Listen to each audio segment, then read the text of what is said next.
ഭരണകൂടത്തിന്റെ ഉരുക്കുമുഷ്ടിക്ക് മുന്നിൽ തല കുനിക്കാത്ത പ്രതിപക്ഷത്തിന്റെ സിംഹഗർജനമായിട്ട് പ്രിയങ്ക ഗാന്ധി ലോക്സഭയിൽ അമിത്ഷായുടെ മുഖത്ത് നോക്കി വിരൽ ചൂണ്ടി ആഞ്ഞടിക്കുകയായിരുന്നു. പൊതുപരീക്ഷാ ഭേദഗതി ബില്ലിന്മേലുള്ള സുപ്രധാന ചർച്ചയ്ക്കിടെ ഡൽഹിയിൽ നീതിക്ക് വേണ്ടി തെരുവിലിറങ്ങിയ വിദ്യാർത്ഥികൾക്ക് നേരെ കേന്ദ്ര പോലീസ് നടത്തിയ കടുത്ത നരയാട്ടിനെ പ്രിയങ്ക സഭയിൽ അക്കമിട്ട് നിരത്തി.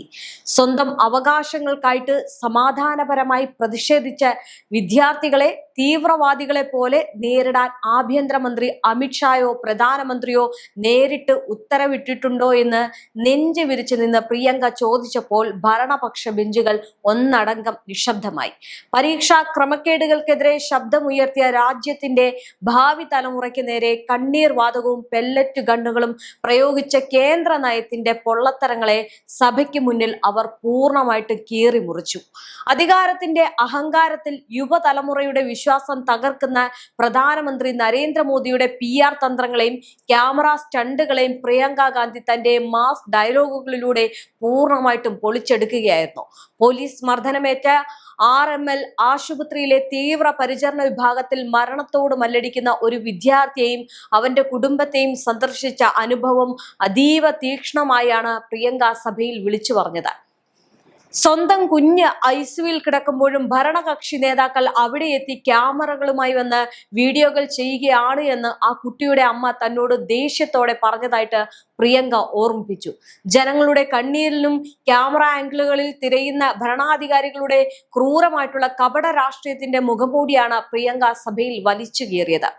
യുവതലമുറയുടെ നഷ്ടപ്പെട്ട വിശ്വാസം വീണ്ടെടുക്കാൻ ക്യാമറകളുടെ ആംഗിൾ മാറ്റിയുള്ള വില കുറഞ്ഞ റീൽസ് വീഡിയോകൾ ചെയ്യുകയല്ല ഭരണാധികാരികൾ ചെയ്യേണ്ടത് എന്നും പകരം സ്വന്തം ഹൃദയത്തിന്റെ ആംഗിൾ മാറ്റുകയാണ് വേണ്ടത് എന്നുമുള്ള പ്രിയങ്കയുടെ വൺ ലൈൻ ഭരണപക്ഷത്തെ പൂർണ്ണമായിട്ടും പ്രതിരോധത്തിലാക്കി.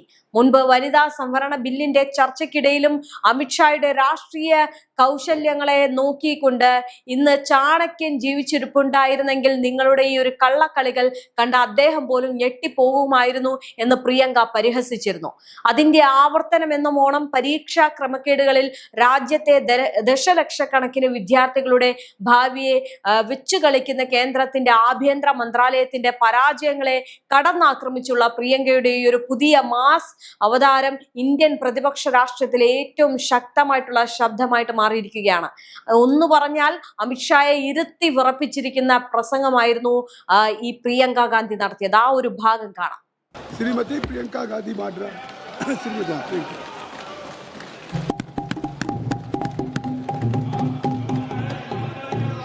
धन्यवाद अध्यक्ष महोदय जी, आपने मुझे इस विषय पर बोलने का मौका दिया।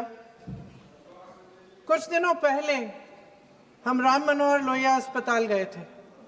पुलिस लाठीचार्ज में घायल दिल्ली की उस छात्र की स्थिति जानने के लिए जो ICU में अपनी जिंदगी की सबसे बड़ी लड़ाई लड़ रही है। हमसे कुछ ही समय पहले आदरणीय स्वास्थ्य मंत्री जी श्री JP नड्डा वहां गए थे और उनसे कुछ समय पहले अन्य नेता भी गए। जब तक हम वहां पहुंचे उस लड़की की मां नेताओं के आने जाने से गुस्से में थी। सुन लीजिए, सुनिए, किसी की पीड़ा का मजाक नहीं उड़ाते, किसी कोई भी हो किसी की पीड़ा का मजाक नहीं उड़ाते। आप संसद में बैठे हैं, निशिकांत जी आप बना रहे हो। जब तक हम वहां पहुंचे उस लड़की की मां नेताओं के आने जाने से गुस्से में थी। किस लिए आए हो? उसने ICU के दरवाजे के बाहर खड़े होकर हमें पूछा।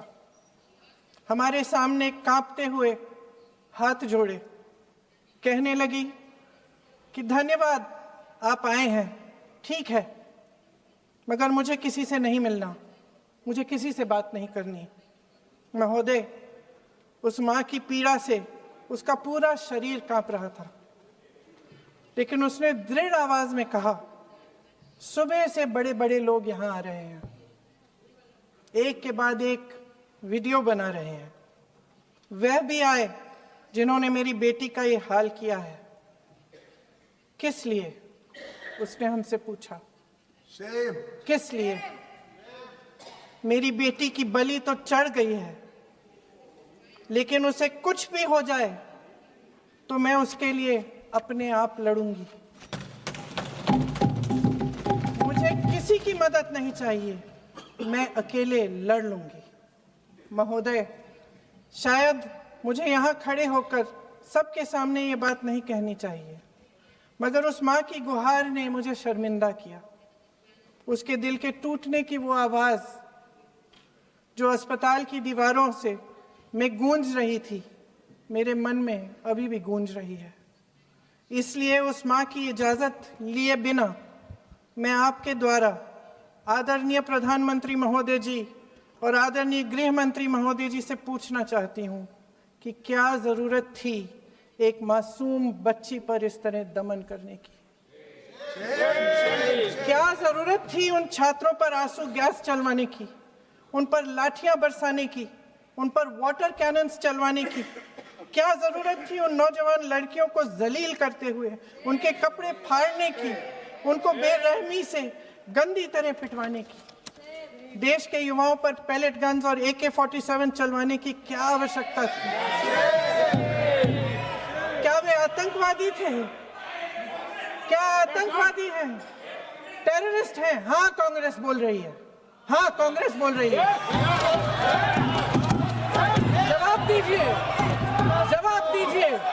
कांग्रेस बोल रही है, जवाब मांग रही है, जवाब दीजिए।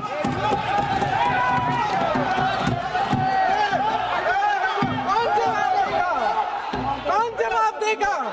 गृह मंत्री जी जवाब देंगे। किसने ऑर्डर दिया? किसने ऑर्डर दिया पैलेट गन्स चलाने के लिए? किसने ऑर्डर दिया? आपके माध्यम से मैं पूछती हूं अध्यक्ष महोदय, किसने ऑर्डर दिया? प्रधानमंत्री जी ने दिया? गृह मंत्री जी ने दिया? जवाब देंगे? पूरा देश पूछ रहा है, सिर्फ कांग्रेस पार्टी नहीं पूछ रही है, पूरा देश पूछ रहा है। अध्यक्ष महोदय, देश के माता पिता पूछ रहे हैं, छात्र पूछ रहे हैं, अध्यापक पूछ रहे हैं, पूरा देश आज ये पूछ रहा है। और आपकी जिम्मेदारी बनती है कि आप इस सवाल का जवाब दें।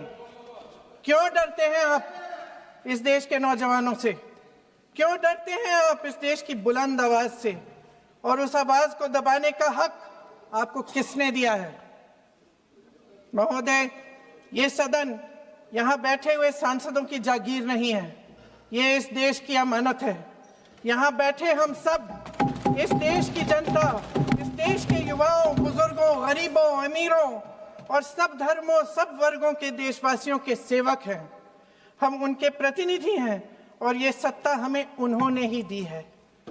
इस देश का संविधान हमारी सर आंखों पे, इस देश का लोकतंत्र सर्वोपरि है, इसे ध्वस्त करना पाप है। यह करोड़ों जनता हमसे सिर्फ एक चीज मांगती है, जवाबदेही। इंग्लिश में इसे अकाउंटेबिलिटी कहते हैं। हमें सत्ता देकर, हमें यहाँ तक लाकर सिर्फ उसकी ये गुहार है कि जो हम करें उसकी भलाई के लिए करें, और अगर उनके साथ अन्याय हो तो हम उनके प्रति जवाबदेह बने और उन्हें न्याय दिलवाएं। पिछले दिनों हजारों बच्चे सड़क पर उतरे, उन्होंने अपनी पीड़ा व्यक्त की। गांधी जी के दिखाए हुए रास्ते पर अहिंसा और सत्य को अपने दिलों में रखते हुए, गाते, मुस्कुराते हुए शांतिपूर्वक प्रदर्शन किया।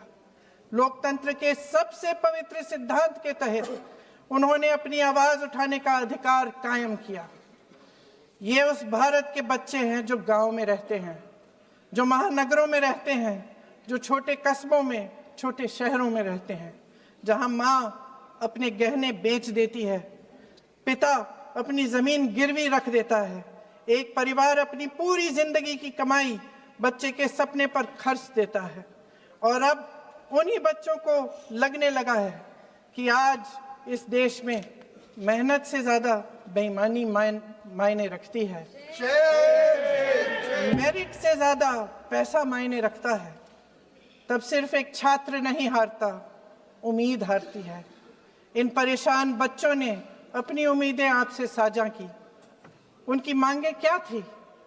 कि पेपर लीक करके उनके साथ जो बार बार अन्याय किया जा रहा है उस पर कार्रवाई की जाए, कि जो सिस्टम उनके भविष्य को कुचल रहा है उसे सुधारा जाए, कि जो माफिया उन्हें घेरे हुए है उसे हटाया जाए, कि जिस मंत्री के कार्यकाल में यह सब हुआ वह इस्तीफा दे, कि उन पर बर्बरता करने वालों पर कार्रवाई की जाए और उसके लिए माफी मांगी जाए। बस यही उनकी मांग थी ना, कि जो शिक्षा और स्वतंत्र अभिव्यक्ति का अधिकार उन्हें संविधान ने दिया है उसे कायम रखा जाए। महोदय, हमारे एजुकेशन सिस्टम में कुछ समय से बहुत खामियां भर चुकी हैं। बच्चों पे जो प्रेशर डाला जाता है उसकी वजह से सैकड़ों बच्चों ने आत्महत्या कर डाली है। उससे भी ज्यादा बच्चे डिप्रेशन में डूब रहे हैं। परिवारों पर बच्चों को पढ़ाने लिखाने के लिए घूस, capitation fees, tuition fees, coaching fees आदि के घिनौने दबाव हैं। लोन लेने पड़ते हैं, सामान बेचना पड़ता है और उसके बावजूद कोई गारंटी नहीं कि उनके बच्चों के भविष्य मजबूत बन पाएंगे, क्योंकि बेरोजगारी चरम पे है। इस सरकार ने रोजगार पैदा करने वाले सभी सेक्टर्स को लगातार कमजोर किया। एग्जामिनेशन सिस्टम खुद फेल हो गया है। पिछले दशक में 152 पेपर लीक हुए, 750 करोड़ छात्र प्रभावित हुए, मगर एक भी दोषी, एक भी माफिया को सजा नहीं।